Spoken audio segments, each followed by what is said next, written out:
जोगी picture देख के बिल्कुल ਉਹ 1984 ਦੇ ਉਹ ਦਿਨ ਯਾਦ ਆ ਗਏ ਜਿਸ ਤਰੀਕੇ ਦੇ ਨਾਲ ਸਿੱਖਾਂ ਨੂੰ ਲੱਭ ਕੇ ਉਹਨਾਂ ਦੇ ਘਰਾਂ ਚੋਂ ਕੱਢ ਕੇ ਮਾਰਿਆ ਗਿਆ।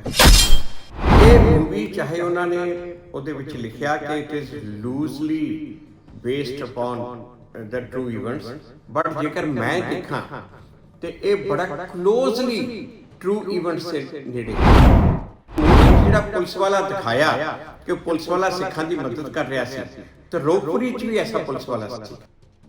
ਕਿ ਜੋ ਇਹ 1984 ਦਾ ਦੇ ਵਿੱਚ ਜੋ ਕੁਝ ਹੋਇਆ ਇਹ ਥੋੜਾ ਜਿਹਾ ਪਾਰਟ ਇੱਕ ਕੌਲਨੀ ਦਾ ਇਹ ਇਸ ਮੂਵੀ ਦੇ ਵਿੱਚ ਦਰਸਾਇਆ। ਇਹ ਇੱਕ ਤਰ੍ਹਾਂ ਦੀ ਮੈਮਰੀ ਰਿਫਰੈਸ਼ ਕਰਨ ਵਾਸਤੇ ਕਿ ਇਹ ਕੁਛ ਆ ਇਹ ਭੁੱਲ ਨਾ ਜਾਇਓ। ਮੈਂ ਦਿਲਜੀਤ ਦੋਸਾਂਝ ਤੇ ਅਬਾਸ ਅਲੀ ਜਫਰ ਤੇ ਉਹਨੇ ਸਾਰੀ ਟੀਮ ਦਾ ਬੜਾ ਧੰਨਵਾਦੀ ਆ ਜਿਹੜਾ ਇਹਨਾਂ ਨੇ ਇਹ ਲਿਆ ਕੇ ਮੈਮਰੀ ਰਿਫਰੈਸ਼ ਕਰਤੀ ਆ ਲੋਕਾਂ ਦੀ। ਚਾਹੇ ਮੂਵੀ ਫਿਕਸ਼ਨ ਆ ਇੱਕ ਕਲਪਨਾ, ਪਰ ਇਹ ਕਲਪਨਾ ਸੱਚਾਈ ਦੇ ਬਹੁਤ ਨੇੜੇ ਆ। ਇਹ ਨਾ ਕਿ ਬੜੀ ਕਤਲੇਆਮ ਇਹਦੇ ਵਿੱਚ ਬੱਚੇ ਦੇਖ ਸਕਦੇ। ਬੱਚਿਆਂ ਨੂੰ ਪਤਾ ਹੋਣਾ ਚਾਹੀਦਾ ਬੱਚਿਆਂ ਦੇ ਨਾਲ ਵੀ ਇਹ ਬੁਰਾ ਹਾਲ ਹੋਇਆ। ਮੈਂ ਦੂਜੇ ਵੀ ਬਾਲੀਵੁੱਡ ਦੇ ਡਾਇਰੈਕਟਰ ਪ੍ਰੋਡਿਊਸਰਸ ਨੂੰ ਬੇਨਤੀ ਕਰਦਾ ਕਿ ਇਸ ਤਰ੍ਹਾਂ ਦੀਆਂ ਫਿਲਮਾਂ ਬਣਾਓ ਤੇ ਇਹ ਦਿਖਾਓ ਕਿ ਇੱਥੇ ਇਸ ਕੀ ਹੋ ਰਿਹਾ ਸੀ ਦਿੱਲੀ ਵਿੱਚ ਕੀ ਹੋ ਰਿਹਾ ਸੀ।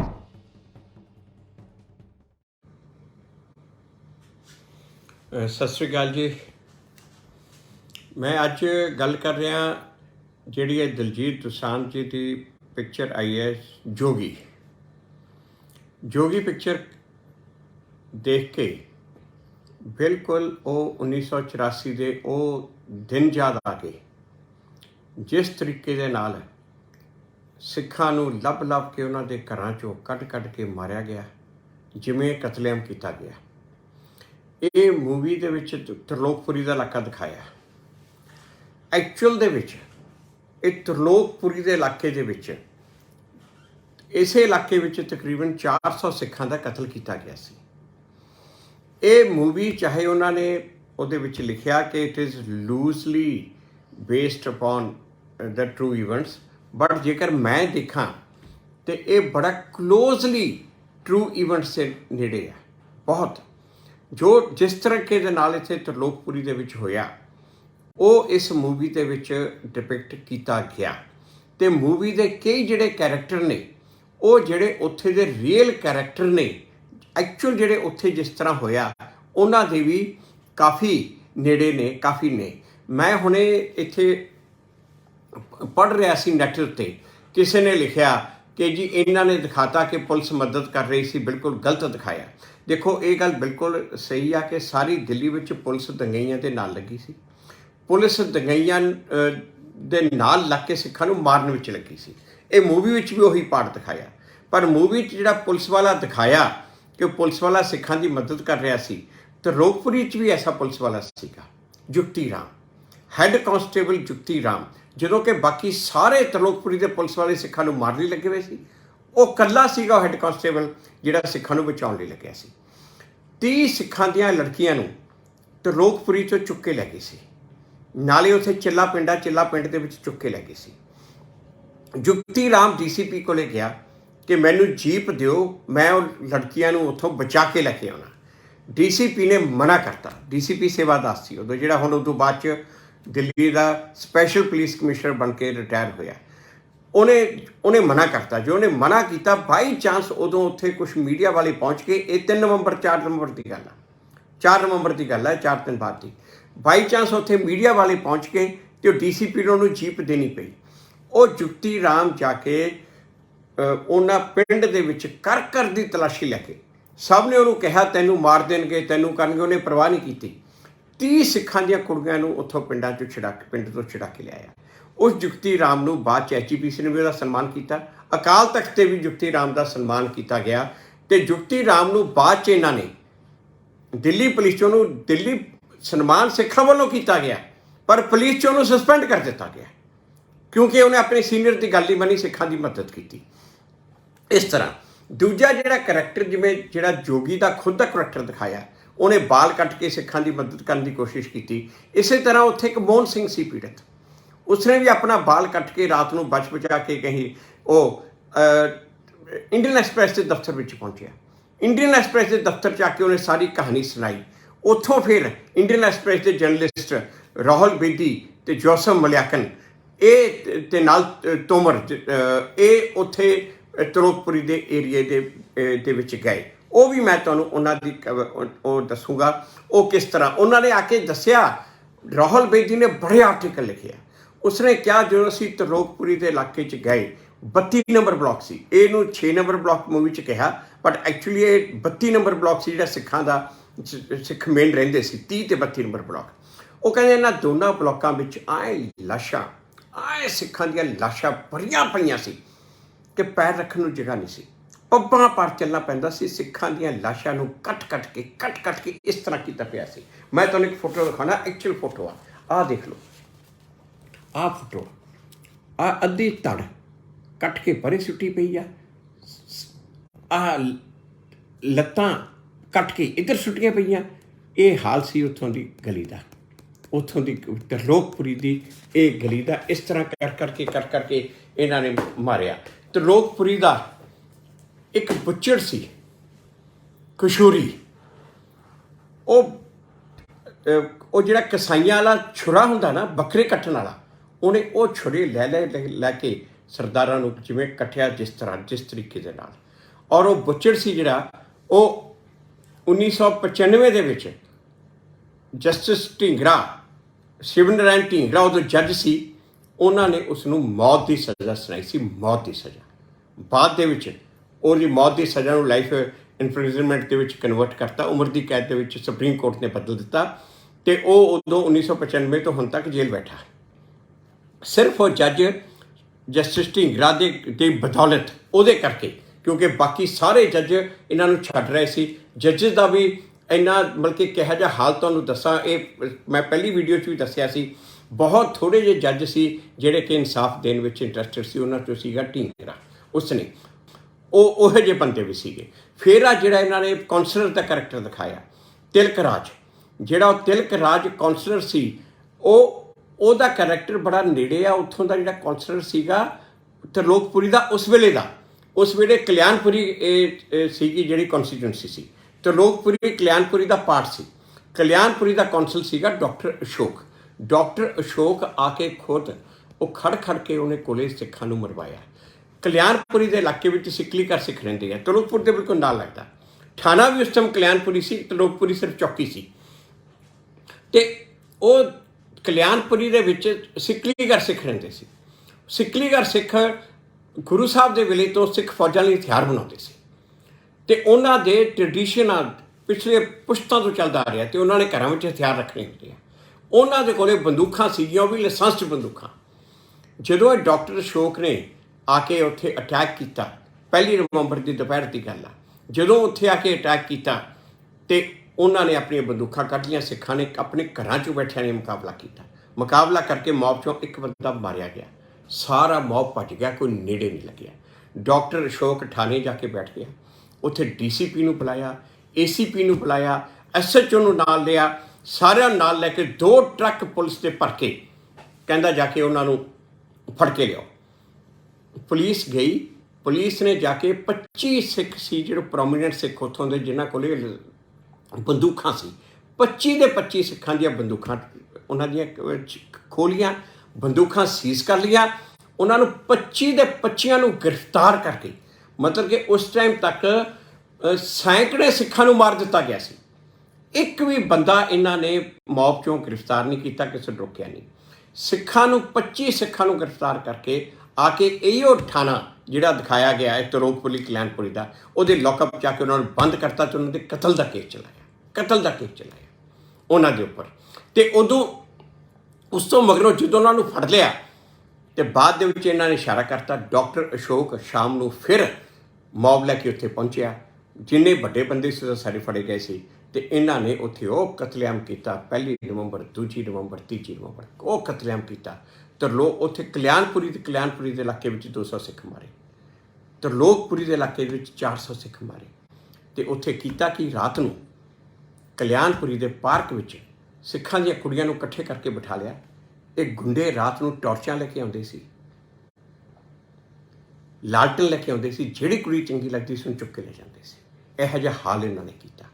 ਅਤੇ ਇਹ ਜਿਹੜਾ ਪੂਰਬੀ ਦਿੱਲੀ ਇਲਾਕਾ, ਈਸਟ ਦਿੱਲੀ ਡਿਸਟ੍ਰਿਕਟ ਆ, ਈਸਟ ਦਿੱਲੀ ਡਿਸਟ੍ਰਿਕਟ ਦੇ ਵਿੱਚ ਸਰਕਾਰੀ ਅੰਕੜਿਆਂ ਦੇ ਮੁਤਾਬਕ 1 ਤੇ 2 ਨਵੰਬਰ ਨੂੰ 1200 ਸਿੱਖਾਂ ਨੂੰ ਮਾਰਿਆ। 1200 ਸਿੱਖਾਂ ਨੂੰ ਸਰਕਾਰੀ ਅੰਕੜੇ ਕਹਿੰਦੇ ਆ, ਦਰਅਸਲ ਤਾਂ 2000 ਤੋਂ ਉੱਪਰ ਆ ਜੋ ਗਿਣਤੀ ਆ ਜਿਨ੍ਹਾਂ ਨੂੰ ਮਾਰਿਆ। ਅਤੇ ਸਿੱਖਾਂ ਨੂੰ 1200 ਨੂੰ ਸਰਕਾਰੀ ਅੰਕੜਿਆਂ ਮੁਤਾਬਕ ਮਾਰਤਾ। ਅਤੇ ਟੋਟਲ ਇਹਨਾਂ ਨੇ 26 ਬੰਦੇ ਗ੍ਰਿਫਤਾਰ ਕੀਤੇ ਆ 1 ਤੇ 2 ਨਵੰਬਰ ਨੂੰ।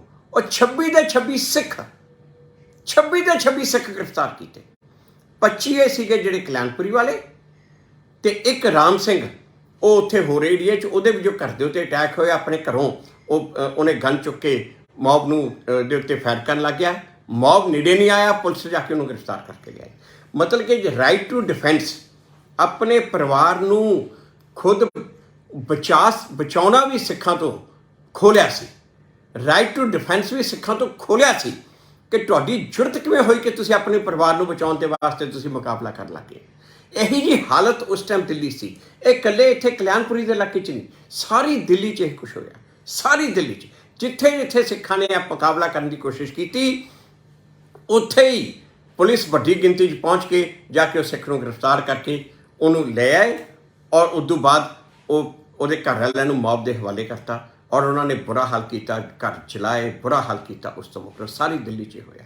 ਦੇਖੋ, ਸਾਰੀ ਦਿੱਲੀ ਵਿੱਚ ਇੱਕ ਵੀ ਐਸੀ ਜਗ੍ਹਾ ਨਹੀਂ ਹੈ ਜਿੱਥੇ ਕਿ ਕਿਸੇ ਨੌਨ ਸਿੱਖ ਦੇ ਘਰ ਨੂੰ ਅਟੈਕ ਕੀਤਾ ਹੋਵੇ, ਕਿਸੇ ਮੁਸਲਮਾਨ ਦੇ ਘਰ ਨੂੰ, ਕਿਸੇ ਹਿੰਦੂ ਦੇ ਘਰ ਨੂੰ, ਕਿਸੇ ਕ੍ਰਿਸਚਨ ਦੇ ਘਰ ਨੂੰ ਅਟੈਕ ਹੋਇਆ ਹੋਵੇ। ਕਿਤੇ ਨਹੀਂ ਹੋਇਆ। ਸਿਰਫ ਤੇ ਸਿਰਫ ਇਹ ਸਿੱਖਾਂ ਦੇ ਘਰਾਂ 'ਤੇ ਅਟੈਕ ਹੋਇਆ। ਇੱਕ ਵੀ ਹਿੰਦੂ ਦੇ ਘਰੇ ਅਟੈਕ ਨਹੀਂ ਹੋਇਆ, ਸਿਰਫ ਇੱਕ ਸਿੱਖਾਂ ਦੇ ਘਰੇ। ਤਾਂ ਇਹ ਨਰਸੰਹਾਰ, ਪੂਰਾ ਨਰਸੰਹਾਰ ਸੀ, ਜੀਨੋਸਾਈਡ ਸੀ ਸਿੱਖਾਂ ਦਾ। ਅਤੇ ਹੁਣ ਤਾਂ ਦਿੱਲੀ ਹਾਈ ਕੋਰਟ ਨੇ ਵੀ ਕਹਿਤਾ ਕਿ ਜੀਨੋਸਾਈਡ ਸੀ। ਹਾਈ ਕੋਰਟ ਨੇ ਵੀ ਕਹਿ ਦਿੱਤਾ ਹੈ। ਰਾਹੁਲ ਬੇਦੀ ਜਿਹੜੇ ਉੱਥੇ ਪਹੁੰਚੇ ਸੀ ਉਸ ਟਾਈਮ, ਰਾਹੁਲ ਬੇਦੀ ਨੇ ਸਾਰੀ ਕਹਾਣੀ ਆਪਣੇ ਆਰਟੀਕਲਸ ਅਖਬਾਰਾਂ 'ਚ ਕਈ ਆਰਟੀਕਲ ਲਿਖਿਆ, ਉਹਦੇ ਵਿੱਚ ਸਾਰਾ ਐਕਸਪਲੇਨ ਕੀਤਾ। ਇਹ ਜਿਹੜੇ 25 ਸਿੱਖਾਂ ਨੂੰ ਗ੍ਰਿਫਤਾਰ ਕੀਤਾ, ਉੱਥੇ ਉਦੋਂ ਸੀਗਾ SHO ਸੂਰਬੀਰ ਸਿੰਘ ਤਿਆਗੀ। ਸੂਰਬੀਰ ਸਿੰਘ ਤਿਆਗੀ ਨੇ ਉਹ ਕਤਲੇਆਮ ਕੀਤਾ ਉੱਥੇ ਪੁਲਿਸ ਮੌਬ ਦੇ ਨਾਲ ਲੱਗ ਕੇ, ਬਹੁਤ ਵੱਡਾ ਕਤਲੇਆਮ ਕੀਤਾ। ਇਹ ਜਦੋਂ ਉਸ ਤੋਂ ਬਾਅਦ ਮਿਸ਼ਰਾ ਕਮਿਸ਼ਨ ਬਣਿਆ, ਇਹ ਮਈ ਜੂਨ 1985 ਦੀ ਗੱਲ ਆ। ਜਦੋਂ ਮਿਸ਼ਰਾ ਕਮਿਸ਼ਨ ਬਣਿਆ, ਉਸ ਟਾਈਮ ਦੇ ਉੱਤੇ ਉਹ ਜਿਹੜੇ 25 ਸਿੱਖ ਜਿਨ੍ਹਾਂ ਨੂੰ ਗ੍ਰਿਫਤਾਰ ਕੀਤਾ ਸੀ, ਉਦੋਂ ਹੀ ਉਹ ਜ਼ਮਾਨਤ, ਕਈ ਮਹੀਨੇ ਉਹ ਜੇਲ੍ਹ 'ਚ ਰਹੇ, ਉਦੋਂ ਫਿਰ ਜ਼ਮਾਨਤ 'ਤੇ ਆਏ। ਜ਼ਮਾਨਤ 'ਤੇ ਆ ਕੇ ਇਹ ਸੂਰਬੀਰ ਤਿਆਗੀ ਨੇ ਉਹਨਾਂ ਨੂੰ ਬੁਲਾ ਕੇ ਕਿਹਾ ਕਿ ਤੁਸੀਂ ਮੇਰੇ ਹੱਕ ਦੇ ਵਿੱਚ ਐਫੀਡੇਵਿਟ ਦਿਓ, ਅਤੇ ਇਹ ਨਾ ਕਹੋ ਕਿ ਮੈਂ ਤੁਹਾਨੂੰ ਗ੍ਰਿਫਤਾਰ ਕਰਕੇ ਲੈ ਕੇ ਆਇਆ ਸੀ। ਉਹਨੇ ਉਹਨਾਂ ਨੂੰ ਬੁਲਾ ਕੇ ਕਿਹਾ। ਉਹ ਮੇਰੇ ਕੋਲ ਆ ਗਏ, ਉਹਨੂੰ ਮੈਨੂੰ ਆ ਕੇ ਕਹਿੰਦੇ, ਕਿਉਂਕਿ ਉਦੋਂ ਇਹ ਮਿਸ਼ਰਾ ਕਮਿਸ਼ਨ ਦੇ ਵਿੱਚ ਜੋ ਪੀੜਤਾਂ ਦੇ ਐਫੀਡੇਵਿਟ ਸੀ, ਉਹ ਜੋ ਵਕੀਲਾਂ ਦੀ ਸਾਡੀ ਟੀਮ ਸੀ, ਉਹ ਟੀਮ ਦੇ ਵਿੱਚ ਮੈਂ ਉਸ ਟੀਮ ਦਾ ਇੰਚਾਰਜ ਸੀ। ਹੁਣ ਇਹ ਜਸਟਿਸ ਰਵਿੰਦਰ ਭੱਟ ਜੋ ਸੁਪਰੀਮ ਕੋਰਟ ਦੇ ਇਸ ਟਾਈਮ ਜੱਜ ਨੇ, ਸੁਪਰੀਮ ਕੋਰਟ 'ਚ ਇਸ ਟਾਈਮ ਜੱਜ ਹੈ ਜਸਟਿਸ ਰਵਿੰਦਰ ਭੱਟ, ਉਹ ਵੀ ਸਾਡੀ ਟੀਮ ਦੇ ਮੈਂਬਰ ਸੀ। ਉਹ ਵੀ ਬੈਠ ਕੇ ਪੀੜਤਾਂ ਦੀ ਐਫੀਡੇਵਿਟ ਬਣਾਉਂਦੇ ਹੁੰਦੇ ਸੀ, ਅਤੇ ਮੈਂ ਉਸ ਟੀਮ ਦਾ ਇੰਚਾਰਜ ਸੀ। ਅਤੇ ਉਹ ਮੇਰੇ ਕੋਲ ਆ ਗਏ। 1985 ਹੈ, ਜੂਨ ਜੁਲਾਈ ਦੀ ਗੱਲ ਆ। ਉਹ ਮੇਰੇ ਕੋਲ ਆਏ ਅਤੇ ਆ ਕੇ ਉਹਨਾਂ ਨੇ ਕਿਹਾ ਕਿ ਜੀ ਉਹ ਸਾਨੂੰ ਕਹਿ ਰਿਹਾ ਮੇਰੇ ਹੱਕ ਵਿੱਚ ਐਫੀਡੇਵਿਟ ਦਿਓ। ਮੈਂ ਕਿਹਾ ਵੀ ਇਸ ਤਰ੍ਹਾਂ ਕਰੋ, ਆਪਾਂ ਕੋਸ਼ਿਸ਼ ਕਰੋ ਕਿ ਉਹਦੇ ਕੋਲ ਸਾਨੂੰ ਕੋਈ ਇਨਫੋਰਮੇਸ਼ਨ ਮਿਲ ਸਕੇ ਕਿ ਇਹ ਜਿਹੜੀਆਂ ਡਾਇਰੈਕਸ਼ਨ ਉੱਪਰੋਂ ਆਈਆਂ, ਕਿਵੇਂ ਆਈਆਂ, ਕਿਹਨੇ ਆਈਆਂ, ਆਪਾਂ ਇਹ ਕੋਸ਼ਿਸ਼ ਕਰੋ। ਅਤੇ ਮੈਂ ਕਿਹਾ ਤੁਸੀਂ ਜਾ ਕੇ ਉਹਨੂੰ ਇਹ ਕਹਿ ਦਿਓ ਕਿ ਜੀ ਸਾਡਾ ਵਕੀਲ ਨੂੰ ਤੁਸੀਂ ਕਨਵਿੰਸ ਕਰਾ ਲਓ, ਉਹਨੂੰ ਮੇਰਾ ਨਾਮ ਪੂਰਾ ਨਾ ਦੱਸਣਾ, ਹਰਵਿੰਦਰ ਸਿੰਘ ਦੱਸਣਾ, ਫੂਲਕਾ ਨਾ ਦੱਸਣਾ। ਉਹਨਾਂ ਨੇ ਕਿਹਾ ਕਿ ਜੀ ਉਹਨੂੰ ਕਹੇ ਜੀ ਸਾਡੇ ਵਕੀਲ ਨੂੰ ਤੁਸੀਂ ਸਮਝਾ ਦਿਓ, ਕਹੇ ਜੀ ਤੁਹਾਨੂੰ ਐਫੀਡੇਵਿਟ ਚਾਹੀਦਾ ਤੁਹਾਡੇ ਹੱਕ 'ਚ, ਅਤੇ ਅਸੀਂ ਦੇਣ ਨੂੰ ਤਿਆਰ ਹਾਂ। ਤਰਲੋਕਪੁਰੀ ਜਿਹੜਾ ਥਾਣਾ ਸੀ ਕਲਿਆਣਪੁਰੀ ਥਾਣੇ ਦੇ ਵਿੱਚ ਉਹਨੇ ਕਿਹਾ ਕਿ ਆਪਣੇ ਵਕੀਲ ਨੂੰ ਮੇਰੇ ਕੋਲ ਲੈ ਆਓ। ਕਲਿਆਣਪੁਰੀ ਥਾਣੇ ਦੇ ਵਿੱਚ ਮੀਟਿੰਗ ਫਿਕਸ ਹੋਈ। ਮੈਂ ਉਹਨਾਂ ਦੇ ਨਾਲ ਗਿਆ। ਮੇਰੇ ਨਾਲ ਦੇ 2 ਵਕੀਲ ਬਾਹਰ ਗੱਡੀ 'ਚ ਬੈਠੇ ਸੀ। 1 ਘੰਟੇ ਦਾ ਟਾਈਮ ਫਿਕਸ ਹੋਇਆ ਸੀ ਕਿ ਜੇ ਮੈਂ 1 ਘੰਟੇ ਦੇ ਵਿੱਚ ਬਾਹਰ ਨਾ ਆਇਆ, ਸਮਝੋ ਕਿ ਉਹਨਾਂ ਨੇ ਮੈਨੂੰ ਚੁੱਕ ਲਿਆ, ਮੈਨੂੰ ਪਛਾਣ ਲਿਆ ਅਤੇ ਮੈਨੂੰ ਗਾਇਬ ਕਰਤਾ। ਅਤੇ ਤੁਸੀਂ ਫਟਾਫਟ ਜਿਹੜੇ ਸਾਡੇ ਸੀਨੀਅਰਸ ਨੇ ਉਹਨਾਂ ਨੂੰ ਦੱਸ ਦੇਣਾ, ਕੋਈ ਰੈਮਡੀਅਲ ਐਕਸ਼ਨ ਲੈਣਾ ਹੋਇਆ ਤਾਂ ਲੈ ਲੈਣਾ, ਨਹੀਂ ਤਾਂ ਪਤਾ ਨਹੀਂ ਉੱਥੇ ਕੀ ਹੋਊਗਾ। ਇਹੀ ਜੀ ਉਦੋਂ ਹਾਲਤ ਸੀ। ਮੈਂ ਜਦੋਂ ਕਲਿਆਣਪੁਰੀ ਥਾਣੇ ਵਿੱਚ ਗਿਆ ਅਤੇ ਮੇਰੇ ਕੋਲ ਪੈਨ ਸੀ ਇੱਥੇ ਲੱਗਿਆ ਵਾ, ਉਹ ਪੈਨ ਦੇ ਵਿੱਚ ਰਿਕਾਰਡਰ ਸੀ। ਉਹਦੀ ਗੱਲਾਂ ਮੈਂ ਉਹਦੇ ਨਾਲ ਜਦੋਂ ਪਹਿਲਾਂ ਉਹ ਸਾਰਿਆਂ ਨਾਲ ਵਿੱਚ ਬੈਠ ਕੇ ਗੱਲਾਂ ਹੋਈਆਂ, ਉਸ ਤੋਂ ਬਾਅਦ उसनूं मैं पुछता रहा कि दस तैनूं किहने कहा तुसीं इहनूं मारो, इन्हां नूं गिरफ्तार करो, किहने कहा की कहा, ये सारा मैं कोशिश उहनूं पुछण दी कर रहा सी, ये वाली गल। पर उहदे कोलों खबर तो सानूं काफ़ी मिल गई जो असीं बाद दे विच वरती, काफ़ी इन्फॉर्मेशन मिल गई। मैं उन्होंने ये कह रहा सी कि तू सानूं होर इन्फॉर्मेशन दे, उन्हें ज़्यादा पूरी कंप्लीट इन्फॉर्मेशन दी, पर काफ़ी मटीरियल सानूं मिल गया। तो उस तो बाद मैं उत्थों बच के निकल आया किवें ना किवें। मगरों इन्हां ने कोशिश की। अच्छा, बाद जदों ये साडी टीम नूं उदों सोली सराब जी मेनली हैड कर रहे सी, सिटीजन जस्टिस कमेटी, सोली सराब जी, जस्टिस तारकुंडे। सोली सराब जी बाद दे विच अटर्नी जनरल ऑफ इंडिया बनिया 2 बारी। जदों सोली सराब जी नूं ये दस्सिया कि मैं इस तरह रिकॉर्ड करके आया, उन्होंने मैनू बड़े डांटिया तो कहा तू अपनी जान नूं जोखम च नहीं पाएगा, तू बिल्कुल इहो जिहा काम मेरे तो बिना पुछे नहीं करेगा। उस तो बाद ये साडे रिकॉर्डिंग बड़ी कम आई, क्योंकि उस तो मगरों इन्होंने पुलिस ने की कीता, ये कोशिश की कि मैं जाके लोगों नूं लालच दे के झूठियां गवाहियां लोगों नूं कह रहा कि दिओ, कि मैं सूरबीर त्यागी नूं जाके मिलिया, उस इंस्पैक्टर सूरबीर त्यागी नूं मैं कह रहा कि वह इन्हां दे जिहड़े HKL भगत ते जिहड़े दूसरे लीडर ने उन्हां दे खिलाफ वो बयान झूठे बयान देवे। तो मतलब कि इन्हां दी प्लान यह सी 1985 विच, जिवें हुण तीसरा सीटलवर्ड नूं फड़ के ना अंदर कीता कि इन्हें झूठियां गवाहियां कराइयां, ये कीता वो कीता, उस तरह ये मैनू कर लगे सी। ते जदों वो रिकॉर्डिंग मैं सारी दिखाई, मैं कहा आ देख लो रिकॉर्डिंग यह है, उस रिकॉर्डिंग दे करके उदों मैं बचिया। पर उस तो मगरों एक होर भी गल, ये त्रिलोकपुर, ये सारा जिहड़ा ईस्ट दिल्ली का इलाका, ये HKL भगत सारे जो जिम्मेवार सी, असली जो ऑर्गेनाइज किया HKL भगत ने किया, जो उदों मंत्री सीगा उस टाइम, वो मिनिस्टर सी, HKL भगत ने सारा ऑर्गेनाइज किया। सज्जन कुमार ट्रैक्टर तो वो चेले सी उदों उस टाइम के उत्ते। तो HKL भगत नूं 1995 दे विच इहो जस्टिस ढींगरा ने ਉਹਦੇ ਵਾਰੰਟ ਕੱਢ ਕੇ ਉਹਨੂੰ ਜੇਲ੍ਹ ਭੇਜਿਆ। ਜਿਸ ਦਿਨ ਉਹਦੇ ਵਾਰੰਟ ਕੱਢੇ ਨਾ, ਜਿਸ ਦਿਨ ਉਹਨੂੰ ਕੋਰਟ ਵਿੱਚ ਪੇਸ਼ ਕੀਤਾ ਵਾਰੰਟ ਕੱਢਣ ਤੋਂ ਬਾਅਦ, ਉਸ ਦਿਨ ਭਗਤ ਦੇ ਨਾਲ 10,000 ਬੰਦਾ ਆਇਆ ਤੇ ਨਾਲ 100 ਵਕੀਲ ਸੀ ਭਗਤ ਦੇ ਨਾਲ। ਇੱਧਰੋਂ ਮੈਂ, ਮੇਰੇ ਨਾਲ ਮੇਰੇ 2 ਜੂਨੀਅਰ ਪੀੜਤਾਂ ਵੱਲੋਂ ਉੱਥੇ ਕੋਰਟ 'ਚ ਬੜੀ ਗਰਮੋ ਗਰਮ ਬਹਿਸ ਹੋਈ। ਗਰਮੋ ਗਰਮ ਬਹਿਸ ਤੋਂ ਬਾਅਦ ਜਦੋਂ ਜੱਜ ਉੱਠ ਕੇ ਚਲਾ ਗਿਆ ਆਪਣੇ ਚੈਂਬਰ ਦੇ ਵਿੱਚ ਆਰਡਰ ਪਾਸ ਕਰ, ਭਗਤ ਦੇ ਟੋਲੇ 'ਚੋਂ ਮੈਨੂੰ 1-2 ਵਕੀਲਾਂ ਨੇ ਆ ਕੇ ਕਿਹਾ, ਕਿਉਂਕਿ ਉੱਥੇ ਕੋਰਟ ਵਿੱਚ ਜਾਂਦੇ ਸੀ, ਉਹਨਾਂ ਨੇ ਕਿਹਾ ਕਿ ਤੁਸੀਂ ਹੁਣ ਇੱਥੋਂ ਨਿਕਲ ਜਾਓ, ਇਸ ਜੱਜ ਨੇ ਹੁਣ ਇਹਨੂੰ ਜੇਲ੍ਹ ਭੇਜਣਾ, ਇਹਦੀ ਜ਼ਮਾਨਤ ਕੈਂਸਲ ਕਰਨੀ ਆ ਤੇ ਲੋਕਾਂ ਨੇ ਤੁਹਾਨੂੰ ਜਾਣ ਨਹੀਂ ਦੇਣਾ। ਤੇ ਉਹਦਾ ਜਿਹੜਾ ਰੀਡਰ ਸੀਗਾ, ਉਹ ਰੀਡਰ ਨੇ ਇਹ ਗੱਲ ਸੁਣ ਕੇ ਜੱਜ ਦੇ ਕਮਰੇ 'ਚੋਂ ਪਿਛਲੇ ਪਾਸੇ ਦੀ ਸਾਨੂੰ ਉੱਥੋਂ ਬਾਹਰ ਕੱਢਿਆ। ਉਹ ਜਸਟਿਸ ਢੀਂਗਰਾ ਨੇ ਉਹਨੂੰ ਉਸੇ ਟਾਈਮ ਭਗਤ ਨੂੰ ਜੇਲ੍ਹ ਭੇਜਿਆ 1995 ਵਿੱਚ। ਤੇ ਜੇਕਰ ਇਹ ਕੇਸ ਠੀਕ ਚੱਲਦਾ तो जस्टिस ढींगरा ने 1995 ਵਿੱਚ ਹੀ ਭਗਤ ਨੂੰ ਜਾਂ ਮੌਤ ਦੀ ਨਾ ਉਮਰ ਕੈਦ ਦੀ ਸਜ਼ਾ ਸੁਣਾਉਣੀ ਸੀ। ਪਰ ਉਦੋਂ ਹੋਇਆ ਕੀ, ਸਾਡੇ ਹੀ ਅਕਾਲੀ ਲੀਡਰਾਂ ਨੇ ਭਗਤ ਕੋਲੋਂ ਪੈਸੇ ਲੈ ਕੇ ਗਵਾਹਾਂ ਨੂੰ ਮੁਕਰਾਤਾ। ਉਹ ਵਿਚਾਰੇ ਜਸਟਿਸ ਢੀਂਗਰੇ ਨੂੰ ਵੀ ਇੱਦਾਂ ਵੀ ਬੜਾ ਬੁਰਾ ਹਾਲ ਹੋਇਆ। ਸਰਕਾਰ ਨੇ ਉਹਦੀ ਹਾਈ ਕੋਰਟ ਦੀ ਪ੍ਰਮੋਸ਼ਨ ਸੀ ਉਹਦੀ ਡਿਊ, ਉਹ ਪ੍ਰਮੋਸ਼ਨ ਰੋਕਤੀ। 2 ਸਾਲ ਉਹਨੂੰ ਹਾਈ ਕੋਰਟ ਦਾ ਜੱਜ ਨਹੀਂ ਬਣ ਦਿੱਤਾ ਇਸੇ ਕਰਕੇ। पर साडे लीडरां दा ये हाल रहा। मतलब कि जो ये 1984 दा दे विच जो कुछ होया, ये थोड़ा जिहा पार्ट एक कॉलोनी का हाल ये इस मूवी दे विच दर्शाया, पर वो बिल्कुल सही आ, उस तरीके नाल होया।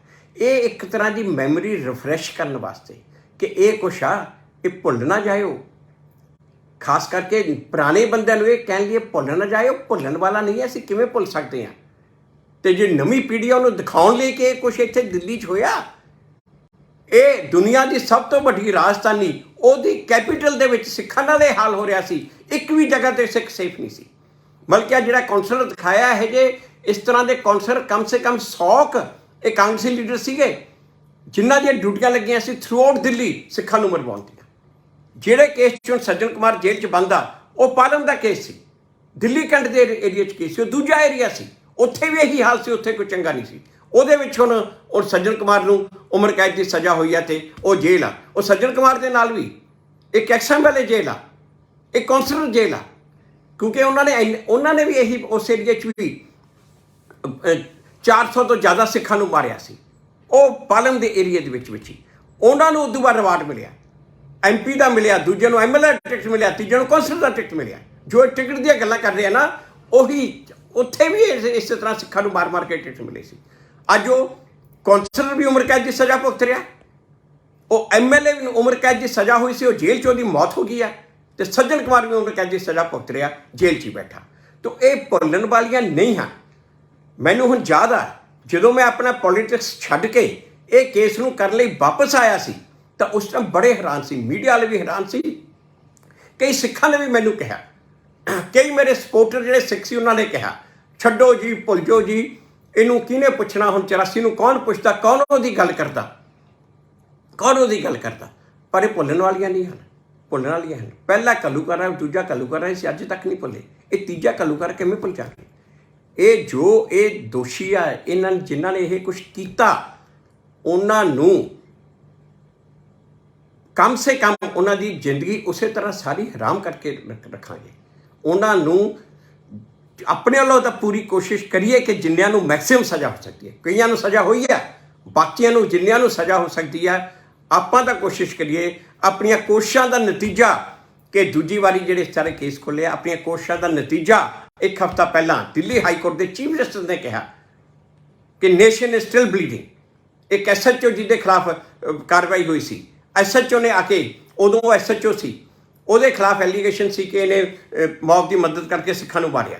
ਉਹਦੇ अगेंस्ट जो कार्रवाई की गई सी, डिसिप्लिनरी प्रोसीडिंग चल रही हैं, वो कोर्ट में आया कि मैं तो हुण 79 ईयर का 80 साल का हो गया, तो मेरे अगेंस्ट प्रोसीडिंग खत्म कर दी जाए। चीफ जस्टिस ने कहा चाहे 100 साल का हो जाए, nation is still bleeding and that is true, nation is still bleeding. सब तो वड्डी गल अज ये रैकगनाइज कर लगियां कोर्ट्स अज कि नेशन इज स्टिल ब्लीडिंग, तो इहदा इंसाफ होना चाहिए। सज्जन कुमार के खिलाफ जिहड़ा दूजा केस आ, वो इस टाइम चल रहा, आर्गूमेंट शुरू हो गई। तो इस करके ये इन्हां नूं छड्डना नहीं, भुल्लना नहीं, बख्शना नहीं। मैं दलजीत दोसांझ ते अब्बास अली जफर ते उन्हें सारी टीम का बड़ा धन्नवादी हाँ, जिहड़ा इन्हां ने ये लिया के मैमरी रिफ्रैश करती है लोगों की, ये दिखाता कि इस तरह ये कतलेआम होया सी। ये चाहे मूवी फिक्शन आ, एक कल्पना, पर एक कल्पना सच्चाई के बहुत नेड़े आ, बहुत क्लोज आ। मैं सारिਆਂ ਨੂੰ कहना कि तुसी आप भी देखो, अपने बच्चों को भी दिखाओ। ये ना कहो कि जी बड़ी कतलेआम है, ये बच्चे नहीं देख सकते। बच्चों को पता होना चाहिए, बच्चों के नाल भी यह बुरा हाल होया, बच्चों को साडिਆਂ ਨੂੰ पता होना चाहिए, अगली पीढ़ी को पता होना चाहिए। तो ਜਿਹੜੇ ਤੁਹਾਡੇ यार दोस्त ने, दूजी कमेटी के भी यार दोस्त ने, उन्होंने भी नाल लेके जाओ, उन्होंने भी दिखाओ कि आ भी दिन सीगे ਇਹੋ ਜਿਹੇ दिन जो कि सिखां दे नाल ਇਹ जो होया। ते नाले ਆਪਾਂ ਇਹ ना कदे भुल्ले आ, ना भुल सकते हैं। तो जिन्नी देर इन्हां लोकां नूं असीं सजावां नहीं चाहुंदे, उन्नी देर चुप नहीं बैठांगे, कोशिश करते रहांगे, लड़ाई जारी रहूगी। तो मैं बॉलीवुड के एक दो फिल्मां तो होर बन रही मैनूं पता उहदा, तो बॉलीवुड मैं बाकियां नूं भी कहना, दूजियां नूं भी बेनती करदा कि बहुत इस तरह दीयां ट्रू स्टोरीज़ ने जिहदे बेस ते फिल्म बन सकती हैं। एक फिल्म एक बहुत वधिया मीडिया हुंदा ये दर्शाउंदा। मैं दूजे भी बॉलीवुड के डायरैक्टर प्रोड्यूसर्स नूं बेनती करदा कि इस तरह दीयां फिल्मां बनाओ, तो ये दिखाओ कि इत्थे इस की हो रहा सी, दिल्ली विच की हो रहा सी। सारिਆਂ ਦਾ बहुत शुक्रिया, बहुत मेहरबानी। फिर मेरा जोगी फिल्म की टीम का सारिਆਂ ਦਾ बहुत बहुत धन्यवाद, तो सारिਆਂ ਨੂੰ बेनती कि ये पिक्चर ਨੂੰ जरूर देखो। बहुत वाहिगुरू जी का खालसा, वाहिगुरू जी की फतेह।